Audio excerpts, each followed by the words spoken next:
우리 다 같이 말씀을 봅니다. 사도행전 2장 8절부터 11절까지의 말씀. 우리 천천히 한번 어떤 내용이 있는지 같이 읽습니다. 시작. 우리 각 사람이 난 곳 방언으로 듣게 되는 것이 어찌 됨이냐. 우리는 바데인과 메데인과 엘람인과 또 메소포타미아, 유대와 갑바도기아, 본도와 아시아, 부르기아와 밤빌리아, 애굽과 및 구레네에 가까운 리비아, 여러 지방에 사는 사람들과 로마로부터 온 나그네, 곧 유대인과 유대교에 들어온 사람들과 그레데인과 아라비아인들이라. 우리가 다 우리의 각 언어로 하나님의 큰 일을 말씀을 듣는도다 하고, 말함을 듣는도다 하고. 성령께서 강림하셔서 처음으로 벌어진 일이 각 언어로, 자기의 언어로 하나님의 말씀을, 하나님의 마음을 알아듣는 시간이 왔다라고 이야기를 합니다. 우리의 삶 속에서 오늘 제목을 좀 함께 하나 되는 길, 좀 수많은 나라들이, 민족들이 열거되고 나열되고 있지만 외우지 않아도 좋습니다. 어떤 민족인지 알지 않아도 좋습니다. 단지 중요한 것은 뭐냐면 예루살렘을 중심으로, 이스라엘을 중심으로 하나님의 역사가 동서남북 모든 나라들로 연결되어져서 하나 되어지는, 함께 하나 되는 길로 나아가는 역사가 있다는 것을 펼쳐 보이고 있거든요. 흩어져 있던 모든 사람들이 이렇게 하나로 연결되어져 갈 수 있는 길이 어디 있을 것인가, 그걸 이제 오늘 같이 나누면서 성령 강림의 뚜렷한 목적, 그것을 한번 나눠봤으면 좋겠습니다. 그래서 오늘 제목은 함께 하나 되는 길. 참 하나 되는 게 쉽지요? 그렇죠. 하나 되는 게 너무 쉽죠. 어려운가요?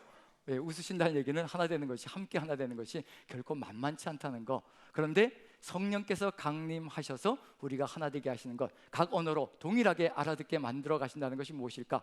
하나 되는 길을 우리에게 알려주고자 하는 의중이 들어가 있다는 얘기거든요. 그래서 오늘 읽은 내용의 맨 마지막 절을 보면 성령의 강림 역사 속에서 어떤 길로 가기를 소망하는가? 언어가 하나 되는 것이 정말 함께 하나 되는 길인가? 언어가 하나 되어져서 무엇을 해야 되는 것이 하나님께서 기대하시고 나아가는 길인가? 그게 오늘 마지막 절에 들어가 있습니다. 한번 같이 한번 읽어보고 다시 한번 나가보기로 하죠. 보여주시면 좋겠습니다. 오늘 읽은 본문의 말씀 11절을 같이 한번 읽어보죠. 각 언어로 무엇을 알아듣는지, 이게 바로 성령 강림의 큰 목적이라고 볼 수가 있거든요. 같이 한번 읽어봅니다. 시작. 그레데인과 아라비아인들이라. 우리가 다 우리의 각 언어로 하나님의 큰 일을 말함을 듣는도다 하고. 각 언어로, 언어가 하나 되는 것이 중요한 것이 아니라요, 각 언어로 무엇을 알아듣고 있다니 하나님의 큰 일을 말함을 알아듣는다고 얘기합니다. 그 하나님의 큰 일이 무엇인가? 그것으로 하나 되어질 때 함께 하나 되어 갈 수 있다는 얘기거든요. 성령의 역사는 바로 그것을 알려주시고 깨닫게 해주시고 하나님이 기대하시는 큰 일이 무엇인가를 우리에게 깨닫게 만들어 가신다는 것, 그러할 때 함께 하나 되는 길로 가게 만들어 주신다는 것. 그래서 한번 먼저 어떤 것을 보고 가려고 하냐면요, 함께 하나 되는 것이 참 쉽지 않다는 것을 세상 사람들도 알고 있는 것 같습니다. 2012년 런던 올림픽 때, 런던 올림픽 하면 막 사람들이 응원하면서 하나 되는 시간이잖아요. 2012년 런던 올림픽 때 한 기업의 홍보 문구가, 이게 굉장히 좀 흥미로운 내용이 있어서 같이 한번 보려고 합니다. 사람 사이가 어떤지 한번 보여주는 내용인데, 올림픽 종목에서 가장 메달이 많은 종목이 어디인가요? 어떤 것인가요? 알고 계신가요? 육상이지요. 누가 만들었기 때문에 육상이 가장 메달이 많을까요? 서구에서 만들어낸 종목이기 때문에 우리는 아시아계는 상당히 육상에 약하거든요. 그래서 이게 세계에서 1등하기 상당히 쉽지 않습니다. 그런 점에서 이 육상에는 상당히 메달이 많이 걸려 있죠. 거리도 굉장히 다양하고요. 육상 거리도 다양하고, 그 다양한 육상 거리를 가지고 사람 사이의 거리를 좀 풍자한 내용이 있어서 같이 한번 보려고 합니다. 그때 2012년 런던 올림픽 때 한 기업에서 홍보 문구로 이런 내용을 얘기했습니다. 한번 공감이 되시는지 한번 살펴보시죠. 저는 공감이 굉장히 팍 하더라고요. 우리 사이가 이렇구나. 그래서 한번 보시죠. 맨 처음에 사장님과의 거리 42.195km. 자, 여기 사장님 계신가요? 직원들하고 가까워지려고 애를 쓰시는데 직원들은 가까이 가면 어떻게 하나요? 자꾸 이게 거리 간격을 두려고 하죠. 이게 저하고 여러분들 사이는 어떨까요? 이 정도는 아니겠죠. 사장님과의 거리 42.195km. 그 다음에 선임과의 거리 2000m. 그 다음에 또 팀원과의 거리, 동료잖아요. 팀원들은 동료와의 거리도 1000m.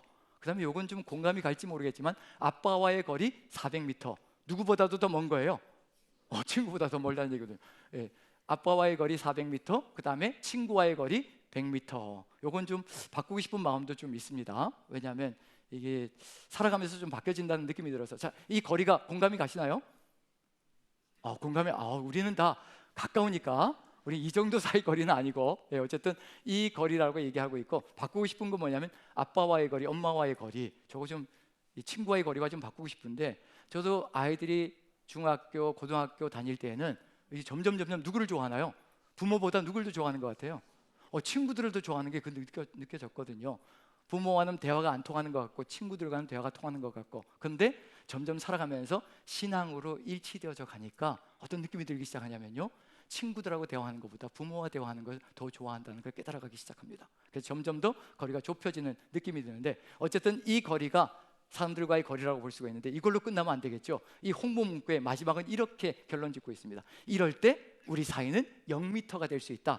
거리 간격이 없어질 수 있다. 마지막 문구가 뭐냐면 같이 보시죠.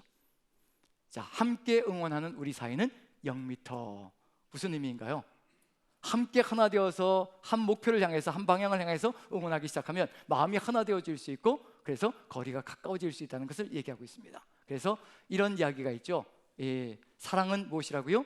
사랑은 마주보는 것이 아니라 같은 방향을 바라보는 것이다. 그래서 같은 방향을 바라보며 나아갈 때 마음이 더 가까워질 수가 있고 거리 간격이 없어질 수가 있고, 그래서 하나 될 수 있는 길로 갈 수 있을 것이라. 이게 세상 사람들도 무엇을 얘기하고 있는 중이냐면요, 이렇게 우리가 가까워지고 하나 될 수 있고 함께 갈 수 있는 길이 어디에 있을 것인가, 같은 방향을 바라보고 함께 목표점을 향해서 나아갈 때, 한 목표를 향해서 같이 마음을 모을 때 하나 될 수 있다고 얘기를 합니다. 그런데 이건 언제 무너질까요? 올림픽이 끝나면 어떻게 될까요? 이제 또 거리 간격이 또 생기기 시작하는 거죠. 올림픽이 있는 동안에는 응원하면서 나아가는데, 그런데 올림픽이 끝나면 이게 무너지는 거죠. 제가 2002년 월드컵 때 그걸 뼈저리게 깨달았습니다. 2002년 다 기억하시죠? 저는 그때 캐나다에서 생활하고 있었거든요. 그래서 그때 생활하면서 스포츠 하나로도 이렇게 국격이 올라갈 수가 있구나. 4강에 딱 들어가니까요, 우리 월드컵 대표팀이 4강에 들어가니까 마트에 갔는데 사람들이 코리안이라고 물어보는 거예요. 그래서 그렇다고 대답하면 대단하다고, 4강에 들어갔다고. 그래서 오히려 우리도 이제 인정받는 그런 길로. 그러다 보니까 이제 어떻게 하나요? 새벽에, 여기서는 한국에서는 이제 낮에 경기를 하는데 거기에서는 이제 새벽에 관람을 해야 되거든요. 시차가 있으니까 새벽인데도 같이 집집마다 모여가지고 같이 응원을 하는 겁니다. 그래서 이제 끝나고 나면 어떻게 될까요? 월드컵 끝났습니다. 그럼 이제 어떻게 될까요? 또다시 사장님과의 거리 40.195km, 선임과의 거리 2000m. 같이 응원할 때는 이제 가까워졌는데 이게 다 끝나고 나면 이렇게 되는 거죠. 자, 그렇다면 이것을 평생토록 영원토록 가져갈 수 있는 길이 어디 있을 것인가? 우리에게 그런 책임이 있고 의미가 있거든요. 같은 방향을 바라보고 평생을 함께 간다면 우리는 절대로 거리 간격을 넓히지 않고 더 가까이 나아갈 수 있는 존재가 될 수 있을 것이라는 거. 누구를 바라보면 될까요? 누구를 바라보면 우리 구주 예수 그리스도, 오직 하나님을 바라보며 한 목표와 방향을 향해서 우리가 같이 걸어간다면요, 함께 하나 되는 길이 거기에 있을 것이라고 확신되어집니다. 그것이 무너지는 그 순간에 모든 것이 무너질 것이고요. 언어가 하나 되어진다고 해서 사람이 함께 하나 되어 갈 수 있을 것인가? 저는 절대 그렇게 생각하지 않습니다. 창세기에도 모든 민족들의 언어가 하나였다라고 얘기를 하거든요. 바벨탑 사건이 벌어질 때 언어가 하나였다고 얘기합니다. 그런데 하나님과 같이 되려고 바벨탑을 쌓는 그 순간 모든 것이 흩어지기 시작합니다. 목표가 인간적인 것으로 가기 시작할 때요, 흩어져 버리기 시작한다는 얘기거든요. 그래서 성령께서 강림하셨을 때 무엇은 어떤 역사가 이루어질 것인가, 모두가 한 방향을 바라볼 수 있게 하나님의 큰 일적으로 방향을 바꿀 수 있게 만들어 가신다는 겁니다. 그래서 성령 강림은 끝이 아니라요, 성령께서 강림하셔서 우리가 모두 한 방향을 바라볼 수 있도록, 그 목표점을 향해서 나아갈 수 있도록 인도해 가시는 역사가 펼쳐진다는 겁니다. 그러할 때 우리는 함께 하나 되어 이 길을 걸어갈 수 있고요, 흩어지지 않으며 우리는 온전히 주님과 함께 걸어가는 역사가 펼쳐질 것이라는 거, 그걸 얘기하거든요. 그래서 베드로의 이야기 속에, 베드로의 설교 속에 이제 이 일이 어떤 것인지, 하나님의 큰 일이 무엇인지 알려주는 이야기가 들어가 있습니다. 한번 본문을 보시면서, 그 다음 부분입니다. 오늘 본문의 그 다음 부분인데 한번 읽으면서 이 큰 일이 무엇인지, 이 일을 설명하고 있는 중입니다. 자, 14절 같이 한번 읽어보죠. 2장 14절 같이 시작. 베드로가 11 사도와 함께 서서 소리를 높여 이르되 유대인들과 예루살렘에 사는 모든 사람들아, 이 일을 너희로 알게 할 것이니 내 말에 귀를 기울이라. 이 일이 도대체 무슨 일인지, 성령께서 강림하셔서 각 언어로 하나님의 큰일 말함을 듣는 이 일이 도대체 무엇인지, 어떤 목적인지 내가 설교로 통해서 알려주겠다라고 얘기를 하거든요. 그래서 그 내용을 지금 선포하고 있는 중입니다. 자, 17절을 보시면요, 같이 한번 읽어보죠. 시작. 하나님이 말씀하시기를 말세에 내가 내 영을 모든 육체에 부어주리니 너희의 자녀들은 예언할 것이요 너희의 젊은이들은 환상을 보고 너희의 늙은이들은 꿈을 꾸리라. 성령이 임하시면 이런 역사가 펼쳐진다는 겁니다. 뭐가 사라진다는 얘기인가요? 세대 간의 갈등이 끝난다는 겁니다. 자녀들이 예언을 할 것이고요, 젊은이들이 환상을 보고 늙은이들이, 아비 세대, 어른 세대가 꿈을 꾸기 시작하면 세대 간의 갈등이 사라지기 시작하고 모두가 연합되는 길로 나아가기 시작하는 겁니다. 가정에서 연합이 일어납니다. 가정에서 연합이 일어나고요, 그 가정에서 연합이 일어나는 것이 교회 안에서 연합이 일어나고, 그리고 세상 속으로 그 연합의 길들이 펼쳐져 나갈 것이라는 것, 성령 강림의 역사가 바로 이런 역사를 이루어간다는 것, 우리가 지금 성령 충만함 속에 거해야 된다라고 끊임없이 선포하는 이유는 뭐냐면요, 이 성령의 충만함으로 나아갈 때 우리의 자녀들이 예언을 할 것이고, 우리의 젊은이들이 환상을 볼 것이고요, 우리의 늙은이들이 꿈을 꾸기 시작합니다. 하나님의 말씀을 예언으로 선포할 것이며, 그리고 하나님이 보이시는 그 환상, 하나님의 뜻이 환상으로 보여질 것이며, 그리고 하나님께서 꿈꾸시는 그 꿈이 자신의 꿈이 되어서 늙기까지 그 꿈을 버리지 않고 그 꿈 속에 거하는 존재가 될 것이라는 것, 그래서 모두가 하나 되는 역사로 나아갈 것이라는 겁니다. 이러한 역사가 어떤 길로 나아갈 것인가, 모두가 이런 고백을 하는 것으로 나아갈 것인데요, 언제까지 이와 같은 길로 갈 것인가? 17절에는 분명히 말세라고 되어 있습니다. 성령께서 강림하시는 그 순간이 이제 마지막 시대의 시작이 이루어진다는 것, 더 이상의 시대가 없다는 겁니다. 성령 강림의 역사는요, 마지막 시대를 이끌어가는 겁니다. 또다시 누가 와서, 재림주가 와가지고 또다시 이만희처럼 이렇게 한다, 하나님 어머니가 나타난다, 이런 역사가 아니라는 겁니다. 이제 예수 그리스도께서 재림하시면 역사는 끝이 날 겁니다. 말세를 살아가고 있는 중입니다. 성령 강림은 이제 정말 종말의 시작이 이루어졌다는 것을 알려주고 있고요, 이 시작 속에서 우리가 함께 하나 되어 끝까지 갈 수 있는 길이 어디에 있을 것인가? 바로 성령 강림의 역사 속에 이와 같은 일이 벌어질 때 역사가 이루어지며, 그리고 끝까지 어떤 일이 벌어질 때요? 20절 보시면 이제 종말의 때가 온다는 것을 얘기합니다. 20절 같이 한번 읽어보죠. 시작. 주의 크고 영화로운 날이 이르기 전에 해가 변하여 어두워지고 달이 변하여 피가 되리라. 이게 종말의 때를 얘기하는 겁니다. 예수님께서 재림하실 때 이와 같은 역사가 펼쳐질 것이고요, 그때까지 성령 강림으로 어떤 역사가 이루어질 때 우리가 함께 하나 되어 끝까지 걸어갈 수 있을 것인가? 바로 21절, 이와 같은 역사를 기대하는 겁니다. 같이 한번 읽어보죠. 21절 같이 시작. 누구든지 주의 이름을 부르는 자는 구원을 받으리라 하였느니라. 주의 이름을 부르는 자는 구원 안에서 구원을 지키며 구원의 기쁨 가운데 거하며, 종말의 시대가 올지라도, 어느 때 예수 그리스도께서 재림하실지라도 우리는 모든 것이 준비되어서 갈 것이라는 것을 얘기하고 있는 중입니다. 주의 이름을 부르는 자라고 얘기하고 있습니다. 그렇지만 분명히 기억해야 될 것이 있습니다. 주의 이름을 부르는 것이 주여 주여 하는 것으로 끝나는 것이 절대 아니라는 겁니다. 이 속에는 굉장한 의미가, 성령께서 충만하게 역사하고 있거든요. 예언을 하고 환상을 보고 꿈을 꾸는 역사가 펼쳐지는 겁니다. 하나님을 향한 절대적인 믿음이 없이는 절대로 이루어질 수 없는 거거든요. 마태복음 7장에 분명히 이렇게 선포하고 있습니다. 예수님께서 나더러 주여 주여 하는 자마다 다 천국에 들어갈 것이 아니요 오직 하늘에 계신 아버지의 뜻대로 행하는 자라야 천국에 들어가리라고 분명히 말씀해 주셨거든요. 주여 주여 예수님의 이름만 부른다고 해서 이루어지는 게 아니라는 얘기거든요. 그래서 주의 이름을 부르는 것은 도대체 어떤 의미를 가지고 있는 것인가? 시편 20편 7절을 보면 이렇게 기록되어져 있습니다. 20편 7절에요, 어떤 사람은 병거를 의지하고 어떤 사람은 말을 의지하나 우리는 여호와 우리 하나님의 이름을 자랑하리로다라고 선포하고 있습니다. 전쟁이 벌어졌을 때 한번 생각해 보십시오. 전쟁이 벌어졌습니다. 고대 근동에서 전쟁이 벌어졌어요. 병거들이 밀려오기 시작합니다. 말들이 기마병들이 밀려오기 시작합니다. 그 당시에 병거와 말은요, 지금 우리 시대에 얘기하면 탱크, 전차를 얘기하는 겁니다. 전차를 앞세우고 나갈 때는요, 백병전이 아무 소용이 없습니다. 아무리 탱크를 향해서 총을 쏘아대도요 아무 의미가 없습니다. 그저 밀고 지나가면 끝나는 겁니다. 그 당시에 바로 병거와 말들이 그와 같은 역사를 일으켰던 무기들입니다. 그 병거를 앞세우고 그리고 말들을 앞세우고 진격해 들어옵니다. 그런데 회의가 시작되는 거죠. 우리는 어떻게 해야 될 것인가? 이 상황 속에서 어떻게 저 적들을 막아야 될 것인가? 어떤 사람들은 병거를 만들어야 된다고 얘기할 것이고요, 어떤 사람들은 기마병들을 빨리 우리가 모집을 해야 됩니다. 그렇지만 우리는 여호와 우리 하나님의 이름을 자랑할 것이라. 그 전쟁의 상황 속에서도 오직 하나님만 의지하며 나아갈 것이라는 결단이 들어가 있는 것이 바로 그 고백 속에 들어가 있습니다. 오직 우리는 여호와 우리 하나님의 이름만 자랑할 것이라. 여호와의 이름을 부른다, 주의 이름을 부른다. 그 속에는 뭐가 들어가 있냐면 목숨을 내어놓는 결단이 들어가 있는 겁니다. 병거가 있고 말이 있을지라도요, 병거와 말이 필요 없다는 것을 얘기하는 것이 아닙니다. 우리에게 물질이 필요 없다는 것을 얘기하는 것이 아닙니다. 성공이 필요 없다는 것을 얘기하는 것이 아닙니다. 그런데 우리는 알량하게요, 물질이 생기면 거기에 의지하기 시작합니다. 그게 나를 살려주는 줄 알고, 성공하면요 높은 자리가 나를 지켜주는 줄 알고 거기에 의지하기 시작한다는 얘기거든요. 그걸 버려야 한다는 겁니다.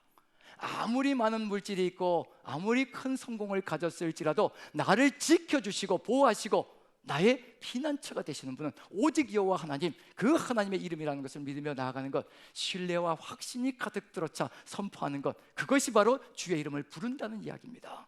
어떤 절망적인 상황 속에서도 이제 요즘 갑자기 진단을 받는 분들이, 정말 심각한 질병을 진단받는 형제자매들이 상당히 부쩍 늘었습니다. 그래서 어제도 같이 만나서 대화하며 또 예배하며 그런 이야기들을 나눴습니다. 그런 고백들을 하는 거예요. 뭐 의사 선생님이 수술을 할 것이고, 또 소견서를 써주셔서, 그리고 또 이렇게 처방전을 써주셔서 약을 먹고 또 치료를 할 터인데, 이 치료제들의 효과와 그리고 수술의 모든 효과 회복은 하나님 손에 있습니다 라고 고백을 하더라고요. 그게 맞습니다. 의사 선생님들이 수술하는 것이 우리의 생명을 살리는 것이 아니라, 또 그 약들이 우리의 생명을 살리는 것이 아니라 그 약효를 내게 하는 것도, 의사 선생님의 손길을 지켜주셔서 회복의 길로 나아가게 하는 것도 하나님의 역사가 아니면 이루어질 수 없다는 것을 고백하며 나아가는 것, 그래서 하나님만이 우리의 생명줄이라는 것을 고백하며 나아가는 것이 우리의 삶 속에 진정으로 있다면, 우리는 지금 주의 이름을 부르는 자들이며 구원 안에, 구원의 기쁨과 감격 가운데 거하고 있는 존재들이라는 것. 그래서 주의 이름을 부르는 구원은요 결코 간단한 것이 아닙니다. 그 다음부터 이제 무엇을 얘기할 거냐? 베드로는 설교할 겁니다. 무엇을 설교할 것이냐면요, 주의 이름을 부르는 구원이 무엇인가를 정확하게 설교할 겁니다. 아마 우리가 설교를 생각하면서 아마 각 사람마다 설교에 대한 생각이 상당히 다양하리라 생각되어집니다. 이게 사도행전에서 사도들과 제자들이 이게 설교한 내용을 살펴보면 절대로 재미가 없어요. 예화가 없습니다. 그냥 구약성경의 말씀과 그리고 주님께서 일으켜 주신 것, 그것을 그냥 선포할 뿐이지, 예수께서 부활하셨고 십자가 지셨고 부활하셨고 이런 것을 선포하는 것뿐이지, 거기에 예화를 집어넣고 재미있게 이렇게 만들어서 가는 각색들이 없습니다. 정말 말 그대로 예수 그리스도 한 분만을 증거하는 그런 내용으로 가득 들어차 있습니다. 그리고 베드로도 여기 누구든지 주의 이름을 부르는 자는 구원을 받으리라고 선포하고 있거든요. 그러면 주의 이름을 부르며 구원을 받은 자의 삶의 길을 모시며 어떻게 이와 같은 주의 이름을 부르는 삶이 이루어지면 우리의 삶 속에서 이와 같이 함께 하나 되어 주의 뜻, 하나님의 큰 일을 이루어갈 수 있을 것인가, 그걸 이제 설교하고 선포할 것이거든요. 그런데 베드로의 설교 내용이 5가지로 종합되어집니다. 왜 주의 이름을 부르며 구원을 선포하는 것에 5가지가 들어갈까요? 5가지 하면 생각나는 게 무엇인가요? 5가지, 복음의 5가지, 구원의 5가지, 이게 합쳐져서 구원이 되고 복음이 됩니다. 5가지, 뭐가 생각나시나요? 이거 꼭 보여드려야 되나요? 지난 작년 감사 추수감사절부터 지금까지 벗어본 일이 없습니다. 그대로 차고 있으면서 5가지 색깔이거든요. 복음 팔찌라고 얘기합니다. 이 5가지 색깔이 우리의 주의 이름을 부르는 것과 구원의 길로 연결시켜 간다는 거. 첫 번째가 노란색, 한번 살펴볼까요? 첫 번째가 노란색, 그 다음에 두 번째가 죄송합니다. 첫 번째가 노란색, 두 번째가 검은색, 세 번째가 빨간색, 네 번째가 흰색, 5번째가 초록색. 요 내용으로 베드로가 설교에 나가면서 하나님의 구원이 무엇인지, 이 구원 안에 있다면 우리가 주의 이름을 부르며 어찌 함께 하나 될 수 있는지, 그걸 선포하고 있는 중입니다. 첫 번째가 뭐가 될까요? 노란색이 되거든요. 자, 한번 같이 봅니다. 그 다음 부분을 보시면요, 2장 22절 같이 한번 읽어보죠. 2장 22절 같이 시작. 이스라엘 사람들아, 이 말을 들으라. 너희도 아는 바와 같이 하나님께서 나사렛 예수로 큰 권능과 기사와 표적을 너희 가운데서 베푸사 너희 앞에서 그를 증언하셨느니라. 큰 기사와 권능과 표적을 행하셨다고 얘기합니다. 왜 행하셨을까? 그걸 분명히 알아야 되거든요. 예수님께서 권능과 기사와 표적을 행하신 이유가 뭘까? 모든 죽은 자를 살리기 위해서 표적을 행하셨을까? 살리셨다는 사람은, 죽었다 살린 사람은 3명밖에 없습니다. 불공평한 거거든요. 어떤 사람은 죽었는데 살려주고, 어떤 사람은 죽었는데 그대로 내버려두고, 그런 일들이 벌어지는 거잖아요. 어떤 사람은 질병이 걸렸는데 치료해 주시고 회복시켜 주시고, 어떤 사람은 소경으로 그대로 평생을 살아가는 사람들이 이스라엘 땅에 꽤 많이 있고요. 그럼 모든 것을 다 치료하고 모든 것을 다 살리고 모든 것을 다 이끌어내기 위해서 이 기사와 이적과 표적을 보여주시는 것이 절대 아니라는 겁니다. 무엇을 보여주시고 하시는 것인가? 바로 하나님께서 기대하시고 하나님께서 우리를 위해서 예비하신 것이 무엇인가?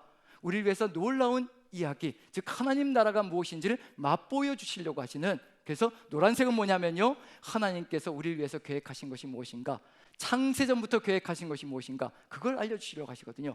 그 창세전부터 계획하신 것은 하나님 나라, 아름다운 나라, 질병도 없고 눈물도 없고 고통도 없고 아픔도 없는, 정말 하나님 가운데서, 하나님 안에서 평안을 누리며 기쁨 가운데 거하는 그 나라, 그 나라를 주님께서 기사와 이적과 권능과 표적을 통해서 알려주시고 보여주시는 겁니다. 바로 이게 하나님 나라다. 우리가 지금 살아가는 건, 너희가 살아가는 것은 그 하나님 나라가 아니라 세상 속에서 고통 가운데 질병 가운데 거하는 것이라. 그래서 이 땅에 오신 이유는 바로 이러한 세상 속에서, 이러한 고통 속에서 하나님 나라로 이끌어 가시기 위해서 오신 것이라. 하나님 나라는 너희 안에 있다라고 분명히 말씀해 주시거든요. 그걸 먼저 보여주시는 겁니다. 그럼 이러한 길로 가기 위해서 무엇이 벌어져야 될 것인가? 한번 여러분들에게 질문 한번 드려보죠. 우리의 삶을 살아가며 성경 속에서도요, 2가지 역사가 보여집니다. 구약 성경 속에서도 2가지 역사가 보여지거든요. 여호수아의 역사와 사사기의 역사가 보여집니다. 여호수아서 속에서는요, 현저한 기적들이 놀랍게 펼쳐집니다. 요단강이 갈라지고요, 여리고성이 단지 돌았을 뿐인데 여리고성이 저절로 무너져 내립니다. 그리고 해와 달이 멈춰섭니다. 사람이 기도할 때 해와 달이 멈춰서서요, 전쟁을 승리로 이끌어가는 역사가 펼쳐집니다. 이와 같은 역사는 전에도 없었고 후에도 없었다라고 여호수아서에서 고백하고 있거든요. 놀라운 기적들이 현저하게 펼쳐집니다. 그런데 사사기로 넘어가면요, 그 기적들이 사라지기 시작합니다. 심판을 받고, 그리고는 다른 나라에 정복당하고, 심지어는 기드온은 하나님의 천사가 와서 기드온에게 얘기하죠. 하나님의 큰 용사여, 이제 말씀을 받들라라고 얘기하자, 내가 큰 용사라면, 그리고 하나님께서 지금 계시다면 지금 우리가 겪는 이 일은 도대체 뭡니까? 조상들이 얘기한 그 놀라운 기적과 권능은 다 어디 갔습니까? 다 사라졌다는 얘기예요. 여호수아서 속에서는 하나님이 사람들의 목소리를 이렇게 들은 것은 그 전에도 없었고 후에도 없었다라고 놀라운 기적을 얘기하고 있는데, 사사기는 그 모든 기적들이 다 사라집니다. 권능들이 다 사라집니다. 그 차이가 도대체 뭘까요? 그 2 역사의 차이가 뭘까요? 여호수아서에서는 하나님의 말씀을 따라 순종함에 걸어가는 역사가 펼쳐집니다. 그런데 사사기서 속에서는요, 죄악으로 가득 들어차기 시작합니다. 인간의 죄악이 무엇을 막아세우느냐면요, 하나님의 놀라운 기적들과 이적들을 다 막아세우는 겁니다. 우리는 무엇을 진짜 현실이라고 생각하느냐면요, 병들고 고통 가운데 거하며 문제투성이고 싸우고 다투며 분열되어지고, 이런 것이 우리의 현실이다라고 생각할 때가 참 많습니다. 하나님이 계획하시고 하나님이 뜻하신 것은요, 절대 이게 우리가 살아가야 될 현실이 아닙니다. 눈물도 사라지고 고통도 사라지고 아픔도 사라지고 질병도 사라지고 죽음도 사라지는 것, 그것이 바로 우리 하나님께서 우리를 위해서 계획지었던 놀라운 그런 나라, 그 나라를 회복시켜 주시려고 이 땅에 오신 거거든요. 그걸 먼저 보여주신 겁니다. 이게 바로 내가 이 땅에 온 목적이라. 이곳으로 너희를 초청하기 위하여, 이 하나님 나라로 너희를 초청하기 위하여 내가 이 땅에 온 것이라. 그러기 위해서 반드시 지나가야 될 것이 있습니다. 이 노란색을 위해서, 이 황금빛 인생을 위해서요, 반드시 거쳐가야 될 것이 있습니다. 죄가 사라져야 되는 겁니다. 그럼 그 다음에 무슨 얘기가 나올 수밖에 없을까요? 예수님께서 십자가 지실 수밖에 없다는 것을 분명히 선포할 겁니다. 십자가는 바로 그런 목적이라는 것, 죄를 사하기 위해서요, 이 검은색을 없애야 되거든요. 칠흑 같은 어둠 속에서 거하는 우리의 삶을 없애야 되거든요. 우리가 잘난 줄 알고 큰 소리치며 살아가는 이 삶이 잘못된 것이라는 것을 깨닫고 하나님께 무릎을 꿇어야 합니다. 그래서 그 다음 절을 보시면요, 2장 23절 보시면 같이 한번 읽어보죠. 바로 이 길로 가는 겁니다. 이 황금빛 인생을 주시기 위해서 같이 읽습니다. 시작. 그가 하나님께서 정하신 뜻과 미리 아신 대로 내준 바 되었거늘 너희가 법 없는 자들의 손을 빌려 못 박아 죽였으나, 바로 이 십자가 사건, 하나님께서 계획 세우고 예비하셨다는 겁니다. 하나님께서 정하신 뜻을 따라 이 길을 이끌어 가신다는 얘기거든요. 우연히 발생되어진 게 절대 아니라는 겁니다. 예수님의 십자가 사건은 그리고 큰 권능을 보여주신 것은 바로 이것과 연계시켜서 우리를 그 길로, 그 아름다운 나라로 이끌어 가시려고 우리에게 이런 십자가 사건을 보여주신 겁니다. 여기서 한 가지 기억해야 될 건 뭐냐면요, 너희가 법 없는 자들의 손을 빌려 못 박아 죽였다라고 얘기를 합니다. 법 없는 자들은 누구를 얘기하는 걸까요? 누가 예수님을 십자가에 못 박았나요? 이건 굉장히 쉬운 질문 같은데, 누가 예수님을 십자가 못 박았죠? 로마 아닌가요? 다들 표정은 나예요. 그런 표정을 짓고 있는 것 같은데, 로마 병정들에 의해서, 로마에 의해서, 당국에 의해서 십자가에 못 박혔죠. 근데 뭐라고 되어 있냐면 그 로마를 법 없는 자들이라고 얘기합니다. 우리가 로마에 대해서 얘기하는 것이 있죠. 로마에 가면 뭘 따르라고요? 로마에 가면 로마법을 따르라고 합니다. 로마는 법치국가였거든요. 그래서 바울도 항소한다고 하잖아요. 지금 유대에서 내가 재판받지 않고 내가 가이사에게 항소한다. 그게 법치국가거든요. 어느 누구든지 로마 시민이요, 가이사에게 가서 재판받기를 원한다면 데려가야 되는 겁니다. 배를 타고라도 데려가야 되고요, 산을 넘고라도 데려가야 되는 겁니다. 그 정도로 로마는 법이 철저하게 서 있는 나라였거든요. 근데 뭐라고 얘기하나요? 하나님 보시기엔 그 법이 아니라는 겁니다. 인간이 만들어낸 법은요, 절대 올바른 법이 아니라는 겁니다. 그건 자기들 욕망을 따라서 만들어낸 법이라는 얘기거든요. 그게 우리의 삶이라는 거거든요. 하나님 없이 살아갈 때 우리가 함께 하나 될 수 없는 이유는 무엇일까? 우리 각자가 다 법을 만들 거거든요. 내가 주권자가 되기 시작하면요, 우리 모두가 주인이 되어서 내 말이 최고다라고 주장할 것입니다. 절대 하나 될 수 없습니다. 절대 함께 갈 수가 없습니다. 그래서 십자가로 나가야 되는 것 반드시 필요합니다. 우리는 지금 법 없어도 살 수 있을 것 같지만 절대 그렇지 않습니다. 바로 저와 같이 십자가에 못 박는 것밖에 나가지 않는 것, 그 길이 열려진다는 얘기거든요. 예수님께서 우리를 위해서 십자가에 못 박혔습니다. 무엇을 위해서요? 우리의 죄를 없이 하기 위해서. 그러면 이제 그 다음에 나타날 게 무엇인가요? 예수님의 부활 사건이 나타나면서 이제 무엇이 역사로, 우리의 죄사함의 역사가 펼쳐졌다는 것, 빨간색으로 나아갈 겁니다. 만약에 예수님께서 십자가에 죽으시고 부활하지 않으셨다면요, 우리의 죄도 그대로 있는 겁니다. 그런데 예수님께서 부활하심으로 이제 예수님께서 우리의 죄를 다 사셨다는 것을 증거하시는 거거든요. 그럼 그 다음 부분은 뭐가 나올 것인가? 예수 그리스도의 부활을 이야기할 것입니다. 우리의 죄사함의 부활, 같이 한번 읽어보죠. 24절, 그 다음에 32절입니다 24절 같이 한번 읽습니다. 시작. 하나님께서 그를 사망의 고통에서 풀어 살리셨으니 이는 그가 사망에 매여 있을 수 없었습니다. 32절로 읽습니다. 이 예수를 하나님이 살리신지라 우리가 다 이 일의 증인이로다. 우리가 예수 그리스도의 부활로 말미암아 이제 죄사함을 받고 빨간색으로 예수 그리스도의 보혈로 우리가 모두가 죄사함의 역사를 가득히 누리는 존재가 되었다. 이게 바로 우리가 증언하는 것이다 라고 얘기를 하고 있거든요. 누구의 은혜인가요? 바로 예수 그리스도의 은혜로 말미암아 우리가 죄사함을 받았다는 것을 선포하고 있는 중입니다. 빨간색으로 지나가고 있는 중입니다. 만약에 이 길을 다 우리가 거쳐가고 있다면요, 하나님께서 우리에게 황금빛, 그 아름다운 하나님 나라 주시기 위해서 우리를 대신하여 십자가 지셨고, 그리고 우리를 살리시기 위해서, 우리를 죄사함을 주시기 위해서 부활하셨다면 여기 이 중에 어느 누구도 제외될 수가 없을 겁니다. 만약에 예수 그리스도의 이름을 부르고 있다면요, 주로 고백하고 있다면요, 우리 모두는 동일한 길을 걸어가고 있는 중입니다. 함께 하나 될 수 있는 길. 왜 베드로가 이 얘기를 하고 있는 중이냐면요, 우리가 이걸 기억해야 함께 하나 될 수가 있는 겁니다. 나도 죄인이었고 너도 죄인이었고, 너도 시커먼 흑암 가운데 거했고 나도 시커먼 흑암 가운데 거했고, 어느 누구도 제외된 존재가 없었다는 것, 그걸 고백하며 오직 예수 그리스도의 십자가와 부활로 말미암아 우리가 구원받았다는 것을 우리가 고백한다면요, 어느 누가 어느 누구를 폄하할 수 있겠으며 어느 누가 어느 누구를 비방할 수 있겠습니까? 50보 100보일 뿐입니다. 한번 생각해 보십시오. 하늘에서, 저 달에서 지구를 바라볼 때 이 지구가 어느 만한 사이즈일까요? 그저 주먹만한 사이즈일 뿐입니다. 이 주먹만한 사이즈에 70억의 인구가 들러붙어 있는 겁니다. 저 하늘에서 하나님이 보실 때 이 70억의 인구가 들러붙어 있는 이 지구, 손가락, 이 주먹만한 것에 70억의 인구가 들러붙어 있을 때, 저 하늘에서 하나님이 보실 때 그 거리 간격이 보일까요? 우리가 자랑하는 것 다 50보 100보고요, 도찐 개찐입니다. 다 죄인이었고요, 죽었던 존재고요, 그 다음에 멸망으로 가던 존재였으면 영원한 심판으로 죽을 수밖에 없는, 멸망으로 갈 수밖에 없는 존재였다는 얘기거든요. 그런데 누가 누구를 폄하할 수 있겠습니까? 이걸 기억한다면요, 베드로가 이걸 선포하는 이유가 무엇일까? 하나님의 은혜 안에서 성령의 역사로 우리가 함께 하나 될 수 있는 길, 이걸 기억해야 우리가 하나 될 수 있다는 겁니다. 함께 갈 수 있다는 겁니다. 어느 누구도 자랑하지 않을 수 있다는 얘기거든요. 그걸 지금 선포하고 있는 중입니다. 성령의 역사로 말미암아 이 구원이 어떻게 우리 가운데 주어졌는가를 끊임없이 기억하고 되새기는 존재가 자기 스스로 자랑하지 않으며 낮아져 섬기면서 오직 주의 뜻을 받드는 존재가 될 수 있을 것이라는 거, 죄사함이 바로 이와 같이 예수 그리스도의 십자가 부활로 이루어진 겁니다. 그 다음에 가야 될 색깔이 있겠죠. 어떤 색깔인가요? 흰색으로 나가는 겁니다. 의롭다함을 받는 겁니다. 우리가 의롭다함을 받는 증거는 뭐냐면요, 성령께서 우리 안에 들어오신다는 겁니다. 우리의 죄가 사라졌기 때문에요, 예수님께서 부활하신 것으로 끝나는 것이 아니라 우리 안에 성령으로 강림하셔서 내주하시는 겁니다. 우리를 깨끗게 하셨거든요. 하얗게 만들어 주셨거든요. 의롭다 하셨거든요. 그리스도 안에 있으면 새 것이 되었으니 보라, 새로운 피조물이 되었다. 새 피조물이 되었다. 예수 그리스도 안에 있을 때 우리는 새로운 피조물, 의로운 존재, 하얀색이 됩니다. 그래서 그 다음 부분은 당연히 성령께서 오시는 역사가 선포되어질 겁니다. 같이 한번 읽어보죠. 사도행전 2장 33절입니다. 같이 읽습니다. 시작.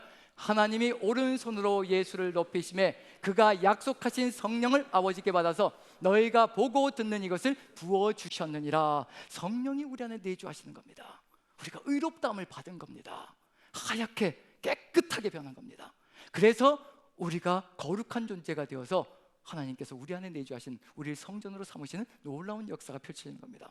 우리가 지금 성령의 사람이라면요, 이런 은혜를 거치며 여기까지 온 겁니다. 그러면 이제 흰색으로 끝나야 될까요? 성령께서 내주하셨습니다. 이제 내 마음대로 살자, 이제 내가 원하는 대로 살자, 이런 길을 걸어가야 될까요? 성령께서 내주하셔서 이제 마지막 초록색이 있습니다. 초록색은 무슨 뜻일까요? 이제 가야 될 길이 있다는 겁니다. 성령께서 알려주실 겁니다. 우리는 가야 될 방향이 있고 목표점이 있다는 겁니다. 표대가 있다는 겁니다. 누가 우리의 표대인가요? 그 표대가 다르면요, 절대 함께 하나 될 수가 없습니다. 성령께서 오셔서, 성령께서 내주하셔서 그 표대를 보여주시는 겁니다. 바로 예수 그리스도의 장성한 분량까지 우리는 도달해야 될 존재들이라는 거. 한 목표를 향해서, 한 방향을 향해서 나아갈 때 우리의 거리 간격은 0m가 될 겁니다. 하지만 다른 방향을 바라보고 다른 목표를 바라본다면요, 우리가 물질을 바라보고 성공을 바라보고 자식에게 초점을 맞춰서 나간다면요, 절대 한 방향으로 같이 함께 갈 수가 없습니다. 오직 이 길로 나아갈 때 우리는 한 방향을 갈 겁니다. 그래서 초록색, 맨 마지막 색깔입니다. 같이 한번 읽어보죠. 이와 같은 길이 펼쳐져야 합니다. 같이 읽습니다. 시작. 그런즉 이스라엘 온 집은 확실히 알지니 너희가 십자가에 못 박은 이 예수를 하나님이 주와 그리스도가 되게 하셨느니라 하니라. 주와 그리스도가 되게 하셨다는 겁니다. 우리의 주인이시고 우리의 왕이 되셨다는 겁니다. 이제 이 주인께서 이끌어 가시는 그 길로 우리가 함께 나아가지 않으면 절대로 우리는 하나 될 수 없습니다. 함께 나아갈 수가 없습니다. 지금 우리가 만약에 다투고 분열되고 서로 의견 대립으로 말미암아 찢어진다면 어떤 일이 벌어지고 있는 중일까요? 저는 한 가지를 생각합니다. 주인이 다르다는 겁니다. 주인이 같다면 우리는 궁극적으로 하나 될 수밖에 없습니다. 성령께서 끊임없이 우리를 가르쳐 주시거든요. 네가 이 길로 가야 한다, 이 길로 가야 한다. 서로 성령의 사람이고 성령 충만한 사람이라면요, 절대 다른 길을 가지 않습니다. 설사 다른 길로 나가는 것처럼 보이다가도 또 연합해서 성령께서 이끌어 가시는 그 길 속에 하나로 합일될 수밖에 없습니다. 그게 성령의 사람들이거든요. 예수 그리스도께서 우리의 주가 되셨습니다. 왕이 되셨습니다. 큐리어스가 되셨습니다. 큐리어스는요, 황제에게 지칭하는 말이거든요. 로마 황제를 큐리어스라고 불렀습니다. 근데 황제가 아니라는 겁니다. 세상이 우리의 주가 아니고 우리의 왕이 아니고 오직 예수 그리스도만이 우리의 주가 되시고 우리의 왕이 되시고 그리고 우리의 구원자가 되신다, 그리스도가 되신다 라고 선포하고 있는 중이거든요. 그 길을 따라가고 있는 중입니다. 독일어의 교회라는 단어가 퀴리에라는 단어거든요. 근데 이 퀴리에가 어디서 온 걸까요? 큐리어스에서 온 겁니다. 그리고 영어로는 처치가 되죠. 이 처치도 역시 마찬가지로 퀴리에, 거기서 온 단어거든요.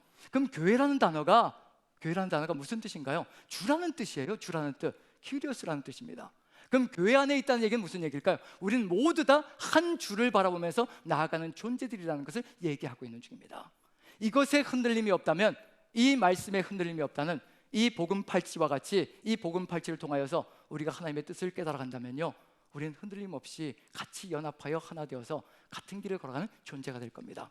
그런데 우리는 흔들릴 때가 많지요. 저도 흔들릴 때가 많고요. 또 순위가 바뀔 때가 많지요. 제가 살아가면서 깨닫는 게 뭐냐면, 왜 우리가 이렇게 한 방향을 같이 바라봄에도 불구하고 같이 이런 복음의 역사 속에 있음에도 불구하고 이 5가지 색깔은, 이 5가지의 말씀은 우리가 이미 이루어진 그리고 이미 체험한 삶이거든요. 그런데도 불구하고 왜 이렇게 힘겹게 함께 하나 되어가는 길이 힘들까? 제가 체험 속에서 느끼는 게 뭐냐면요, 이 5색깔 줄을 작년 추수감사절부터 지금까지 한 5개월 정도를 차고 있는 중이거든요. 근데 어떻게 될까요? 5줄이잖아요. 이 순서가 자꾸 뒤바뀌는 겁니다. 살아가면서 순서가 바뀌는 거예요. 그걸 깨닫는 겁니다. 그래서 계속해서 순서를 다시 맞춥니다. 또 살아가다 보면 또 순서가 바뀌는 거예요. 어떤 때 흰색이 맨 앞에 나가 있습니다. 흰색은 의를 얘기하는 거잖아요. 내 의가 앞서가는 겁니다. 내 자랑이 앞서가는 거예요. 내가 잘나서 이렇게 구원의 기쁨 누리고 이렇게 하나님 나라를 누리고 있다라고 자랑하는 것이 앞서갈 때가 있습니다. 이 순서가 바뀌는 것이요, 제 마음이 바뀌는 것과 흡사하다는 것을 깨닫습니다. 그럴 때마다 다시 정신 차리고 머리를 흔들고 다시 순서를 바꿔놓습니다. 계속해서 바꾸게 됩니다. 그러지 않으면요, 언제 어느 때 흰색 내 의가 앞서가고 검정색 맨 뒤로 가서요, 이렇게 초록색으로 성장해 가다가 갑자기 죄가 나를 덮쳐서 무너져 내리고 그런 일들이 벌어지는 겁니다. 그래서 끊임없이 이 줄을 계속해서 다시 바꿉니다. 순서를 바꿉니다. 그러면서 마음을 다십니다. 내 삶 속에, 내 마음 속에도 오직 내 의가 앞서가서는 되는 것이 아니고 죄가 나를 절대로 막아서는 안 될 것이며, 오직 하나님께서 우리에게 주시기를 간절히 소망하시는 그 하나님 나라, 그 아름다운 나라, 눈물도 없고 아픔도 없고 고통도 없고 질병도 없는 그 나라, 그 나라를 기대하면서 이것을 위하여 하나님께서 나를 위해 십자가 지시며 내 시커먼 죄를 다 사해 주셨구나. 그리고 나를 부활의 생명으로 이끌어 가시며 성령까지 내게 허락하여 주셔서 충만함으로 인도하여 주셔서 이 구원을, 주의 이름을 부르게 하시고 이 구원을 지켜주시는구나. 이게 얼마나 감사한 것인지, 이 믿음과 이 신뢰를 가지고 우리가 끝까지 걸어간다면요, 오직 주의 은혜 가운데서 우리는 평생토록, 정말 종말이 오는 그 순간까지도 오직 예수 그리스도의 은혜 안에서 오직 주의 이름을 부르며 우리는 함께 하나 되어 걸어가는 공동체가 될 것이라고 확신되어집니다. 우리의 삶 속에 절대 앞서가야 되는 것, 우리의 의가 아니라 오직 하나님의 은혜라는 것, 우리 구주 예수 그리스도의 십자가 은혜라는 것을 가슴에 가득히 새기며 그 순서가 바뀌려고 할 때마다, 어느 누군가를 바라보며 질책이 나가고 정죄가 나갈 때마다 내 의가 앞서가는구나라고 생각하시며 다시 또 우리 주님의 십자가 보혈의 공로를 앞세우며 오직 주의 뜻을 이뤄가며 함께 하나 되어가는 저 여러분 되시기를 간절히 축원드립니다. 아멘. 우리 같이 한번 기도했으면 좋겠습니다. 성령께서 우리에게 임재하여 주셔서 우리를 주의 길로 이끌어 가십니다.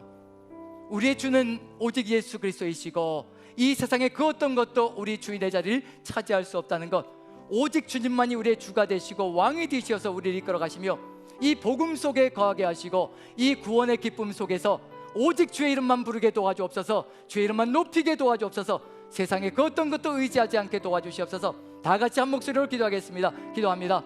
사랑의 하나님, 우리 하나님께서 함께하여 주시고 은혜를 더하여 주시어서 오직 주의 그 사랑 가운데, 은혜 가운데 우리 주의 뜻을 받들 수 있게 도와주시옵소서. 오직 주를 바라보는 그 길 속에 아버지, 우리가 앞서가지 않게 도와주시고 오직 주의 은혜가 우리의 삶을 이끌어가는 역사 있게 도와주시어 우리가 오직 주님과 함께 주를 섬기며 주를 바라보며 목표를 향하여 오직 주 예수 그리스도의 은혜 가운데 거하는 우리가 되므로 함께 하나 되어 주의 뜻을 이뤄가는 공동체 될 수 있도록 축복하여 주시옵소서. 감사드리며 예수님의 이름으로 기도합니다.